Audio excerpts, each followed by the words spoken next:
Usted me contaba que cuando hizo algunas de estas observaciones o algunas de estas denuncias, en vez de escucharla, la reportaron para que fuera investigada por la OIE. Explíqueme un Sí, poco. sí, durante ese proceso en el que yo estuve con lo de la maquila, con la persona que llegó de jefa al área de extranjería, que también me tocó que explicarle todos los procesos de extranjería, yo empecé a darme cuenta de ciertas situaciones que se estaban dando dentro de la administración y que pensé yo que no eran correctas porque habían sido cosas que yo había logrado también ver en los harineros y que yo nunca compartí.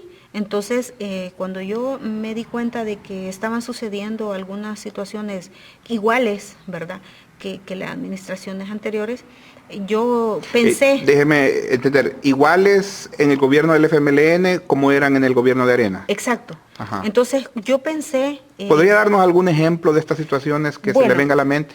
bueno, hubo una situación en la que yo me di cuenta, Migración recibe a los deportados y recibe un fondo y hay fondo que recibe y fondo que es del propio de Migración que sirve para recibir a las personas deportadas, darles un plato de comida, bueno, si la gente ese mismo día no tiene cómo irse, pues les dan donde estar, les dan para que se muevan para su lugar de residencia. Desconozco todo el tipo de ayuda que se le da, pero les están dando una ayuda a través de ese programa que se llama Bienvenido a Casa. Entonces, como les dan la comida, les dan desayuno, depende de la hora que llegue el vuelo, si es en la mañana, mediodía, en la noche, desayuno, almuerzo, cena. Entonces, la señora subdirectora, que es la señora Mercedes López, se había encargado de la parte más que todo administrativa de la Dirección de Migración y Extranjería, y ella veía esa parte donde se le estaba pidiendo comida a un comedor que estaba cerca ahí de las oficinas de migración. Entonces ella se encargaba de estar pendiente de esa parte, ¿va? Entonces hay ciertos requisitos para las compras a cierta cantidad de dinero que se invierte.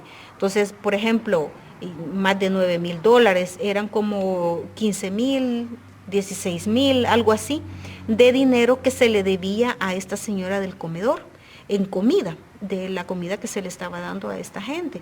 Entonces, porque se habían ido retrasando en los pagos que debían de irle haciendo a esta señora. Entonces ya tenían bastante tiempo de que esta señora seguía dando la comida y no le pagaban. Entonces yo escuché un comentario donde la señora decía de que ellos eran lo mismo que los areneros. O sea, esta nueva gente es lo mismo que los areneros, hizo el comentario y todo. Entonces yo a Esta mí, gente se refería a ella a la gente del gobierno del FMLN. exacto, a los nuevos que habían llegado ahí a migración. Ajá, sí. Entonces yo pregunté por qué, por qué decía eso. Entonces la señora dijo de que a ella le estaban pidiendo 2 prestanombres. Entonces, ¿eso qué quiere decir? Quiere decir de que cuando una oficina de gobierno, por las leyes que tiene de la administración de sus recursos, no puede pagar a una sola persona natural una cantidad así como de $15,000, no sé a partir de qué cantidad de dinero no se la puede pagar, vino ella y le dijo a la jefe de finanzas, Ella se la señora refiere, subdirectora, Mercedes López, la señora Mercedes. le dio la orden, porque ella me lo dijo a mí, que ella le había dado la orden a la jefe de finanzas, que se llama Edith Lama, en ese tiempo era ella, que le dijera a la señora del comedor que como no le podían pagar toda esa cantidad de dinero a ella sola, ¿vea? Por lo mismo de la ley de adquisiciones, contrataciones y adquisiciones, que entonces consiguiera a 2 personas más, porque de esa manera ella podía pagar toda esa cantidad de dinero entre 3 personas. Y que, pues sí, como no se podía solo a ella, que buscara ahí otras personas y que Entonces, déjeme ver si entiendo. Esta persona, la señora Mercedes López. Mercedes López, dio instrucciones para que buscaran algunos prestanombres para poder evadir los requerimientos de la ley LACAP, creo que así Exacto, se llama. exacto.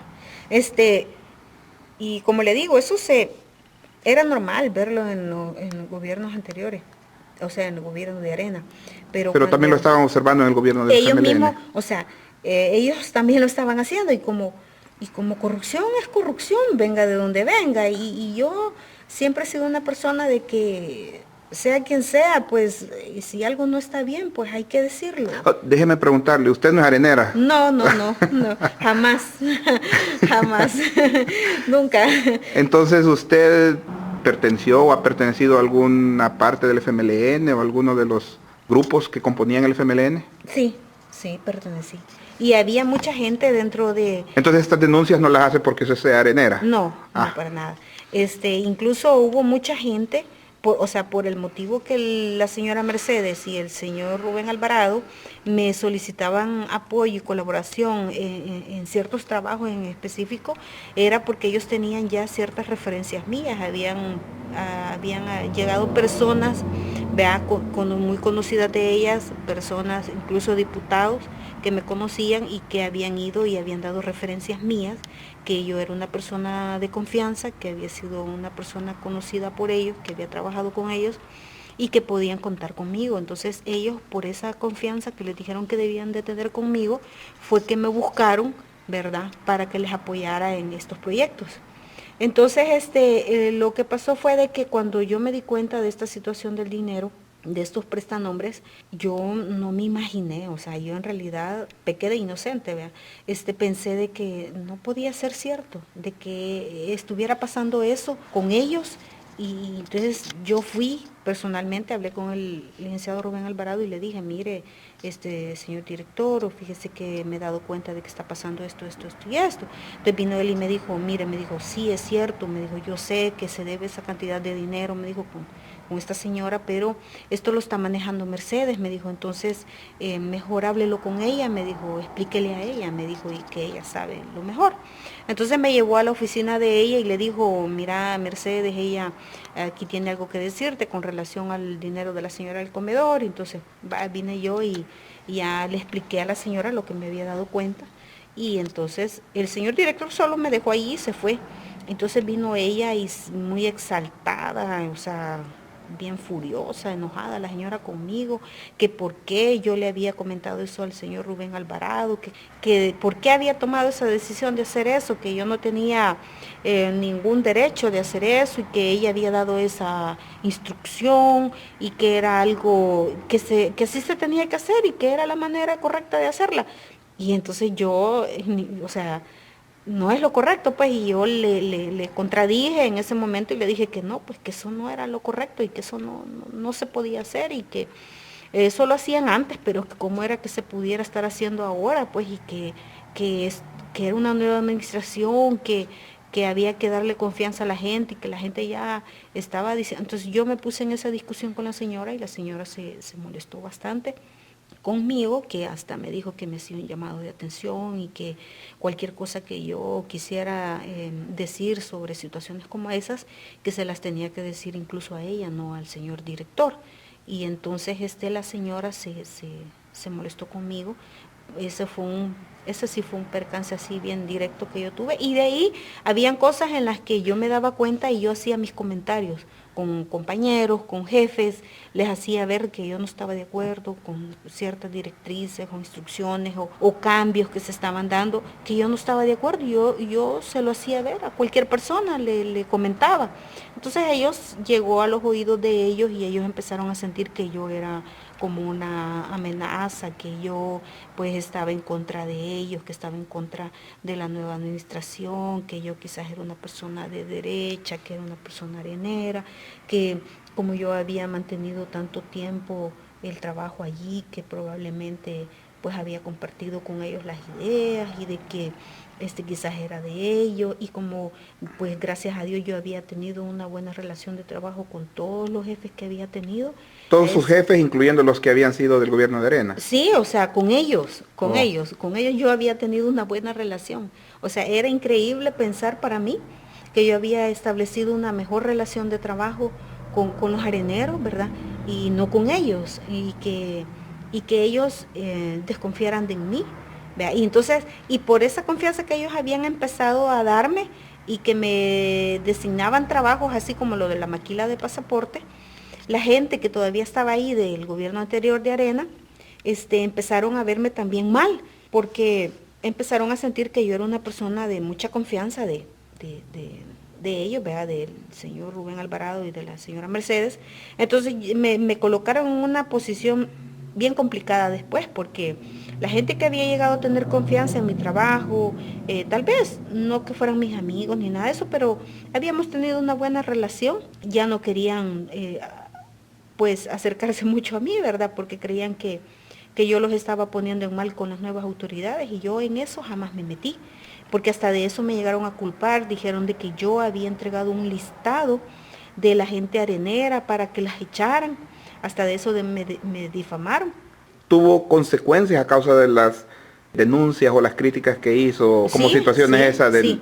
O sea, por parte de los prestanombres? Exacto, por parte de la gente de los nuevos que habían llegado, los nuevos jefes, el nuevo personal que venía con esta nueva administración del frente, me veían como su enemiga porque yo estaba criticando los cambios que estaban haciendo, que no compartía, que no estaba de acuerdo, que no los veía correctos, que no veía que estuvieran ayudándole al usuario ni a los empleados, que estaban maltratando a los empleados, que los estaban tratando mal, y que de esa manera ellos no iban a conseguir que la gente los apoyara, que la gente les ayudara en los nuevos cambios, que la gente pudiera poner más de su parte, que tuviera más iniciativa, que trataran mejor a los usuarios. No, empezaron a tratar mal a los empleados, a tratar mal a los usuarios, y entonces esas cosas yo las empecé a criticar, y por ese motivo esta gente empezaron a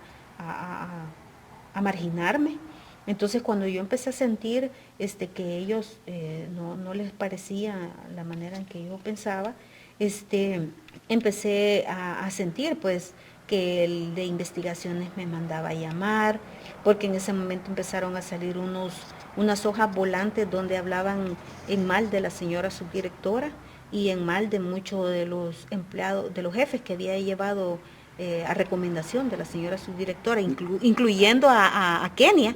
Ella apareció en uno de esos comunicados, aparecía la señora Mercedes, aparecía la que era jefe de personal. ¿Esos eran comunicados anónimos? Sí, eran comunicados anónimos que llegaban a dar afuera de migración, en la calle. Ajá. Ahí los daban, los regaban en todo el centro de ¿Qué gobierno. tipo de denuncias hacían en esos comunicados, si recuerda alguna? Bueno, a la señora Mercedes López decían de que ella estaba en ese puesto porque ella era bueno, así lo decía, la dama del señor ministro Melgar, y que por eso ella estaba en ese puesto, que decían que la señora Mercedes había hecho malversaciones o fraudulentas en los puestos que había ocupado en las alcaldías donde ella había estado. Como al parecer ella había trabajado en algunas alcaldías, creo que de San Salvador, Cojute, bueno, exactamente no sé en cuáles alcaldías, pero ahí hablaban sobre, más que todo, era un ataque contra ella. Contra ella. Era contra ella. ¿Alguna vez se pudo identificar la fuente de estos comunicados anónimos? No, solamente ellos se autodenominaban, si no me equivoco, Comando Che Guevara. Ajá. Así creo que, sí, porque ellos mandaban, enviaban esas hojas, llegaban a dejar esas hojas impresas allí afuera, a las afueras de migración, y además las envían vía correo electrónico a las cuentas de gobierno, a las cuentas del ministerio, le llegaban a todos los empleados. Ajá. Entonces todo el mundo leía ahí todo lo que decían de esta señora, y de Kenia, salió la señora, como le digo, la jefe de personal es la cuñada del señor Benito Lara. Entonces acusaban... Benito Lara del FMLN. Sí, era la cuñada. Entonces esta señora, cuando llegó en migración, el sueldo que tenía la jefe de personal, que era de Arena, era como de $900,000, tal vez 1,200, por ahí quizás era lo que ganaba la que estaba. Y cuando esta señora llegó, hizo esos cambios de sueldos, y ella se puso $2,500 de sueldo como jefa de personal, o sea, ni lo que los areneros ganaban. ¿Y cómo se dio cuenta usted? ¿Vieron? No, es que eso todo el mundo lo sabe, porque como las planillas se firman y uno ahí ve lo que la gente gana. Ajá, y a todos los jefes casi les duplicaron los sueldos, como era gente que habían llevado ellos. Entonces casi todos los jefes se duplicaron los Se sueldos. recetaron un aumento de sueldo Sí. del doble, del Sí, 100%. sí, algunos del doble, algunos del doble. Entonces todos los jefes nuevos que llegaron, todos ganaban súper bien. Y la gente que iba entrando, porque conocida, gente que referida de ellos, ¿verdad? A sus amigos, sus familias, que llegaban a ocupar un puesto ahí, también con buenos sueldos, mejores que los sueldos de las personas que tenían años de estar ahí. ¿Tenían alguna experiencia en inmigración estas personas? No, nadie. Simplemente era compadrazgo. Exacto. Nepotismo. Bueno, exacto. Entonces, en uno de esos comunicados, así literalmente los acusaban de nepotismo. ¿Vea? Y eso fue algo que no le gustó a ella. Me contaba usted que hasta la remitieron para que fuera investigada. Sí, entonces ¿Cómo fue que ocurrió eso? vino ella y a causa de esos comunicados, como yo fui la que así abiertamente empecé a criticar, vea, las situaciones que se estaban dando, ella vio en mí una enemiga. O sea, ella creyó que yo era la que estaba detrás de todo esto. Y entonces, ¿Usted tuvo algo que ver con eso? No, para nada. Ah. Entonces, cuando me llamaron la primera vez, que me llamó el jefe de investigaciones, que era el señor Esli Carrillo, él había sido sargento de la Policía Nacional Civil y había sido de inteligencia de la policía cuando estuvo Meneses. Entonces, él había andado incluso detrás de la gente del frente en las marchas, tomándoles fotos, investigándolos y todo. O sea, yo no entiendo cómo es que él, pues ahora era el jefe de investigaciones de ahí de migración y de una alta confianza de él. Él era entonces bajo la administración de Arena y todavía era jefe de investigaciones bajo la administración del FMLN. Sí, entiendo. o no. O sea, él llegó con el nuevo director de migración. Oh, él llegó con el nuevo director de migración. Sí, llegó con Rubén Alvarado. Él era un amigo de los amigos de confianza de Rubén Alvarado. Ah, entiendo. Ajá. Llegó también otro que se llamaba Mario Monge. Bueno, llegó Mario Monge y llegó otro que se llamaba también Mario, pero me he olvidado el apellido. Lo que le quiero contar de que este otro que llegó de control migratorio, ese lo echaron, porque a él sí lo descubrieron haciendo trances, digamos. Continuamos nuestra conversación con Aida Núñez, una persona que estuvo trabajando en la Dirección de Migración en El Salvador y ahora nos comenta algunas situaciones anómalas que se dieron y de las cuales ella tuvo conocimiento personal. Estábamos hablando que sus denuncias por estas situaciones anómalas, utilización de prestanombres y situaciones de esa naturaleza, tuvieron repercusiones. Y una de ellas fue que iniciaron una investigación con el OIE, según mencionaba. Primeramente fue con el jefe de investigaciones de ahí, de la Dirección de Migración. Ajá. Él me llamó en una ocasión junto con el jefe de seguridad. Vea, me llamaron a la oficina. ¿Quién fue quién era la persona? El de investigaciones se llama Esli Carrillo. Ajá. Y el jefe de seguridad, se llama Freddy Rosas. Ajá. Entonces, me llamaron y me empezaron a preguntar que si yo me había enterado de los comunicados que se habían estado difundiendo ahí alrededor de migración y en los correos. Entonces sí, yo le dije que sí, que me había enterado, que los había leído. Bueno, todo el mundo los había leído. Entonces que si yo sabía quiénes eran las personas responsables. No, pues no, yo no conozco, no puedo saberlo. Entonces, y que si yo sabía, pues que les dijera que ellos necesitaban saber por qué estaban hablando eso de la señora y que no sé qué. Y que como yo había en algunos momentos había manifestado mi descontento y que si yo era una persona resentida, vea, entonces vine yo y le dije, va, de que si eso era ese era un interrogatorio o qué era, pues porque no estaban tomando nota de nada, ¿va? Entonces no, que era una conversación así, pues de confianza, que ellos querían saber que si yo sabía algo, quiénes eran. Entonces no, yo no desconozco, le dije. Entonces, y sí que sí estoy resentida, sí estoy resentida, le dije yo, porque yo no esperaba que las cosas se dieran como se han estado dando, ¿verdad? Y que no estaba de acuerdo con muchas cosas que estaban pasando, pues, pero que eso no, que por ese motivo no podían ellos estarme acusando de que yo fuera la responsable de esas hojas, ¿va? Entonces, bueno, pasó eso. De ahí me volvieron a llamar una segunda vez. Pero antes de que me llamaran a mí nuevamente, empezaron a llamar a otras personas, ¿va? A unos que andaban organizando el sindicato de inmigración con los cuales yo había empezado a trabajar, pero que como de igual manera ellos lo que querían era estar como protegiendo al director y ser un sindicato patronal y no por los empleados, y yo no compartí eso con ellos. Les dije que aunque fuera gente del frente y todo, pero que el sindicato era una cosa independiente, ¿va? Que no podíamos estar ahí del lado de la patronal, que no funcionaban así los sindicatos. Entonces yo empecé a ponerme en ese desacuerdo con él, y él lo que quería era que estuviéramos apoyando al director, ¿va? En todas sus decisiones. Entonces yo me desligué y le dije que no, que yo no me iba entonces a incorporar a eso. Entonces ellos los que se quedaron molestos conmigo porque yo no estuve de acuerdo con todo eso, y entonces los mandaron a llamar a ellos, y este muchacho que era el que iba al secretario de ese sindicato empezó a decir de que yo era la responsable de esos comunicados, y de que pues sí, que como yo no estaba de acuerdo con las nuevas autoridades, y entonces él me acusaba. Ellos no me lo decían, pero yo ya sabía que él era el que estaba en ese momento diciendo esas cosas. Entonces me volvieron a llamar. Entonces cuando me volvieron a llamar me dijeron de que habían personas que decían que yo era la responsable. Entonces cuando yo les dije que me dieran pruebas, que, que, si, que si ellos querían estar seguros que si yo era y todo, que si estaban seguros que yo era y todo, que me dieran pruebas, que me dijeran quién decía, y que lo pusieran ahí, que dijeran que por qué yo podía ser.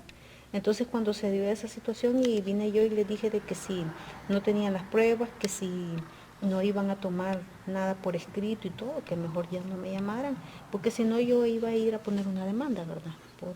Por el acoso que estaba recibiendo. Entonces ya no me volvieron a decir nada, pero fue cuando me di cuenta por un amigo que estaba trabajando en la OIE, de que OIE significa... el organismo de inteligencia del Estado. Ajá. Entonces él estaba ahí trabajando con ellos, me conoce a mí de muchos años.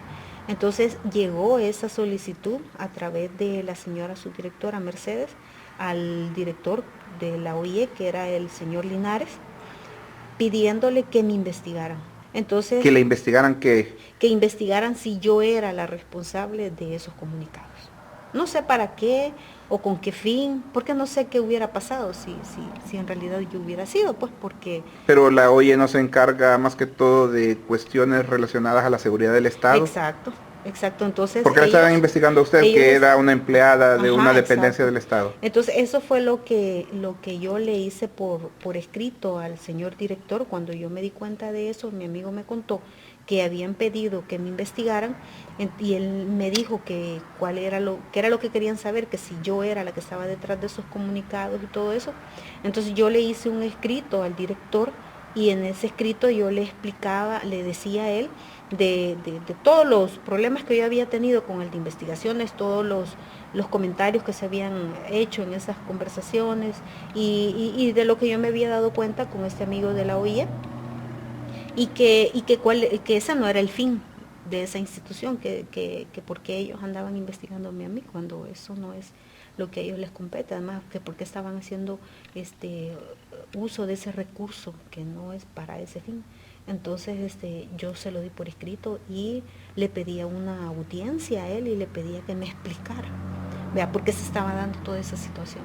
Entonces a mí me quedaron los documentos firmados de recibido, donde yo le pedí esas audiencias a él.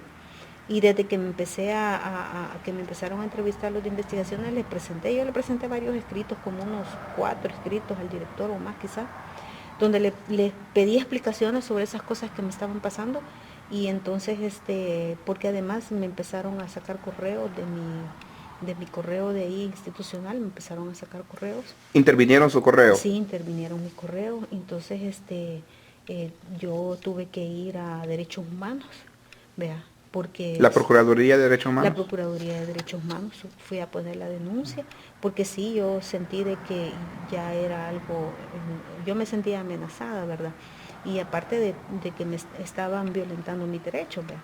Entonces yo fui a poner la denuncia en octubre del 2010, fui a poner la denuncia de derechos humanos, y hasta el año pasado, en el 2012, a principios de años, cuando ya el director Rubén Alvarado ya había sido, que ya lo habían quitado del puesto y había llegado un nuevo director, llegó una nota de derechos humanos donde le pedían al director que diera explicaciones sobre esa denuncia. Pero como ya no estaba el director Rubén Alvarado, el nuevo que estaba, Rigoberto Pleites, él lo que hizo fue mandarme una carta a mí pidiéndome disculpas por eso. Me mandó a llamar, me preguntó cuál había sido toda la situación. En ese momento ahí estaba la que era la secretaria del director. Yo le presenté los escritos con un sello original donde ella me había firmado recibido. Y cuando el director le pidió a ella todos esos escritos que los quería ver, no los encontraron. Pero usted tenía una copia. Yo los tenía y yo se los entregué al director, los enseñé. Entonces él ahí estaba, todavía la tenía, en ese momento ella todavía estaba de asistente del director, no le habían movido a la señora.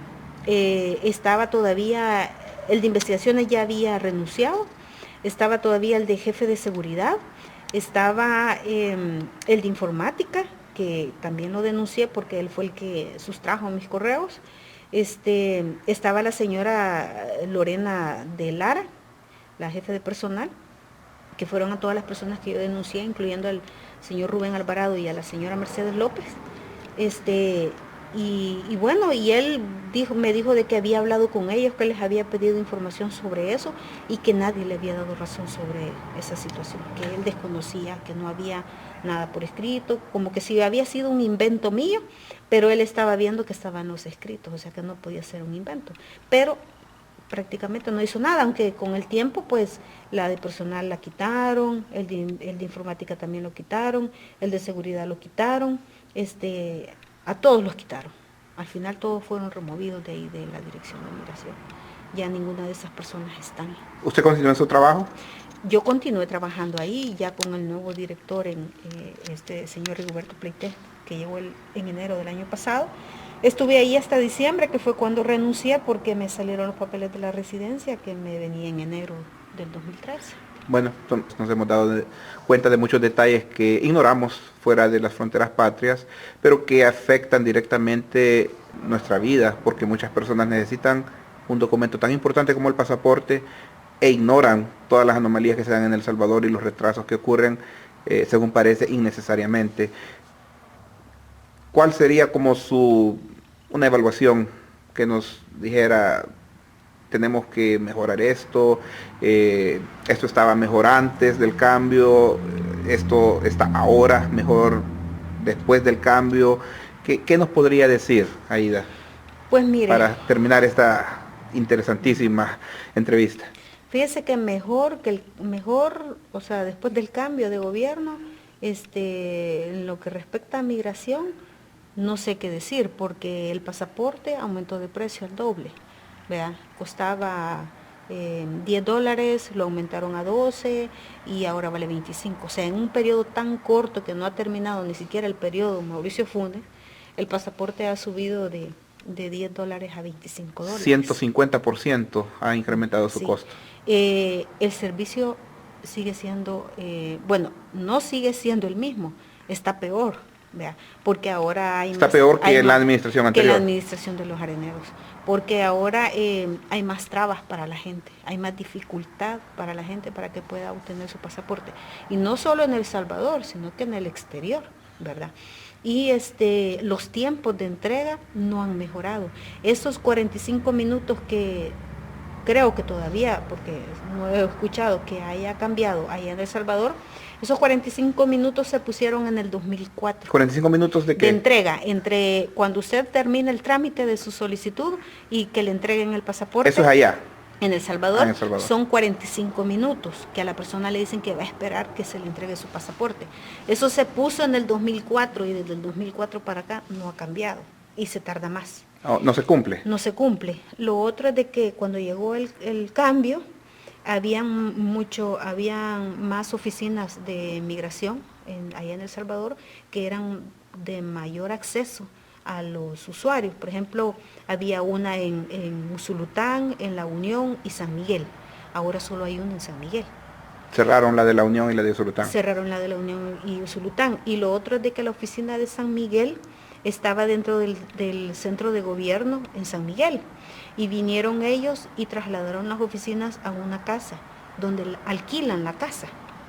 Y lo otro es de que Migración en San Salvador tenía varias oficinas distribuidas cerca del centro de gobierno, como era las oficinas de trata de personas, como era lo del albergue, el programa Bienvenido a Casa, estaba distribuido así en otras oficinas cerca del centro de gobierno, y ahora todas las han concentrado en una sola oficina allá por la terminal de Oriente,